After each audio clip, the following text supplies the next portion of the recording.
সুন্দর কালো বাবা রে বচ্চা বচ্চা বচ্চে তাই সুন্দর কালো খাবি তোরা খাবি খাইছি না না খালি না খাগা ভালো লাগা বাগুন খাওয়াছ রে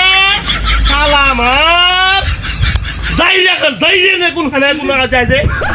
যাইরা কর যাইরা ছুট থু থু থু দাদা ওই যে বোকা হ্যাঁ এত সুন্দর কাটাল কি কামড়া হইলো হ্যাঁ রে কইস না দুঃখের কপাল চান্দিরে চলে কাঁঠাল ফাড়ছি গাছ থেকে খাবার লিগে দুধ আনছি কলা আনছি আম আনছি মানে পচা খোলাস হয়ে গেছে খা খা খা